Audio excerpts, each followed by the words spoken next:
Hi guys, I'm Nathan with the ebookreader.com. So for this review, I'm going to show you guys the Kindle app on the new 7.8-inch Likebook Mars. This device runs Android 6.0 and it can install Android apps. Doesn't have the Google Play, so I sideloaded it from APK Pure. So the app does load and it does run fairly well. It does kind of have this weird effect when you're turning the page. It does this sliding motion. I also reviewed the Kindle app on the Onyx Books Note, and I use it all the time. And it has like this more pure refresh where it doesn't do the sliding effect, just refreshes the page. So it's kind of different on the Likebook Mars for whatever reason. As you can see, you can just scroll through the page this way. If you look closely at the white section, like at the top of the screen here, you can see the artifacts from the previous page. So, you know, it could be better. Hopefully they'll make it so that the refresh is more like it does on the Onyx Note with the third-party apps. There is another way you can turn pages on the Kindle app. You enable the page curl feature in settings. So it's got a lot more distracting look to it, but it does actually refresh the page better this way. So if you keep an eye on the white sections, you will see less artifacts from the previous page when you use this method. So it's obviously more distracting with this big flash going across the screen, but it does refresh it a little bit better that way.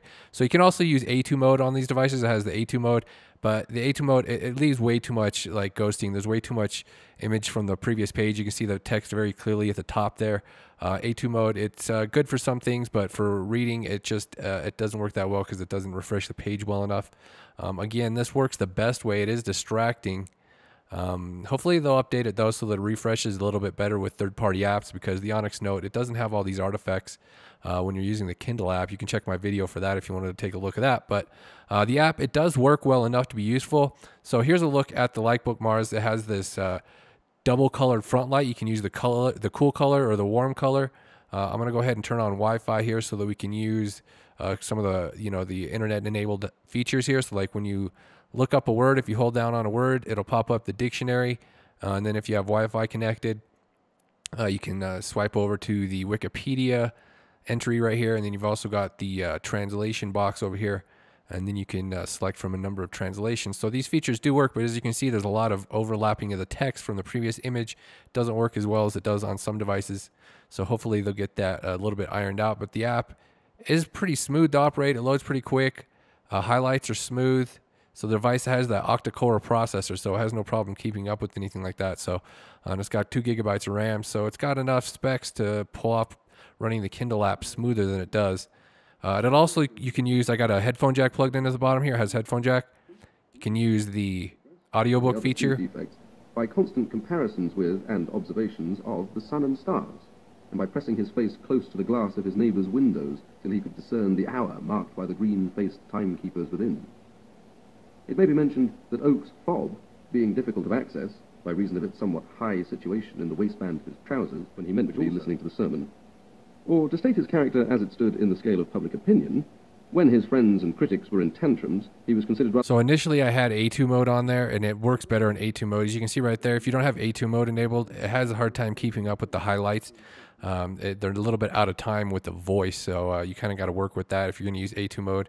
If you're going to follow along with the text. So you got the other font choices in here, of course, as well. I think the Amazon Ember Bold font works best with ink because it's nice and dark. As you can see with the Bookerly font, it looks okay. It's just not quite as dark as I would like it for an ink screen. They don't have any kind of boldness option with the Android app. So, I mean, you can scroll through the pages. You can use the multi-page view. Most of the features work okay. It just doesn't have the refresh as good as it could be here with the ink screen, but I mean the app is usable.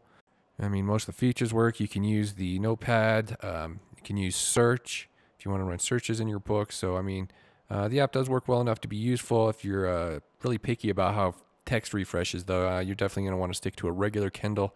It's a shame Amazon doesn't release a 7.8-inch Kindle, but I mean if you do want a 7.8-inch ebook reader, you can use the Kindle app. So I mean there are at least a few options out there. So the main issue with the app is just it's not designed for ink screen, so it doesn't have the proper refresh for the ink, and it doesn't have, like when you're using lists or you're scrolling through the store here or your library, it doesn't refresh the screen as well as it could, so you got a lot of after images. You can manually refresh the screen by tapping that twice.